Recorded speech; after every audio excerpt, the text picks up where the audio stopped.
রসুন যে হার্টের জন্য কতটা উপকারী সেটা আমরা সবাই জানি। আবার এই শীতে রসুন ভর্তা দিয়ে গরম গরম ভাত খেতে অনেক মজা লাগে। হ্যালো ভিউয়ার্স, আসসালামু আলাইকুম। Welcome back to my channel Rupa's cooking. আজকে আমি আপনাদের বানিয়ে দেখাবো রসুন ভর্তা। তো চলুন রেসিপিটি দেখে নেওয়া যাক। আমি 1 কাপ রসুন নিয়েছি, ঠাল সহ নিয়েছি। রসুনের কোয়াগুলো আমি ছাড়িয়ে নিয়েছি। চুলার আঁচটা লোতে রেখে রসুনগুলো সিদ্ধ হয়ে যাওয়া পর্যন্ত ভালো মতো ভেজে নেব। আর দিয়ে দিব শুকনো মরিচ। শুকনো মরিচটা আমি রসুনের সাথে ভালো মতো ভেজে নিব। আপনারা কতটুকু ঝাল খাবেন সেই পরিমাণে শুকনো মরিচ অ্যাড করে দিবেন। মরিচ আর রসুন দুটোই ভালো মতো সিদ্ধ হয়ে গিয়েছে। রসুনগুলো ঠান্ডা হয়ে যাওয়ার পর আমি খোসাটা ছাড়িয়ে নিব। রসুনগুলো ছেলা হয়ে গিয়েছে। এখন আমি হামুল দিস্তায় রসুনগুলো বেটে নিব। পাটা বা হামুল দিস্তায় ভর্তা করলে সে ভর্তা খেতে অনেক মজা হয়। আপনারা চাইলে হাত দিয়েও করতে পারেন।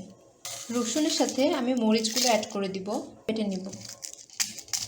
রসুন আর মরিচটা বাটা হয়ে গিয়েছে, এখন আমি তুলে ফেলবো। পরিমাণ মতো পেঁয়াজ নিয়েছি, পরিমাণ মতো ধনেপাতা নিয়েছি, দিয়ে দিব স্বাদ মতো লবণ, 1/2 চা চামচ সরিষার তেল দিয়ে দিব।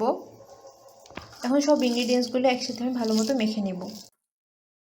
তৈরি হয়ে গেল রসুন ভর্তা। আশা করি আমার রেসিপিটা আপনাদের সবার ভালো লেগেছে। রেসিপিটি ভালো লেগে থাকলে please like, comment, share and subscribe করবেন।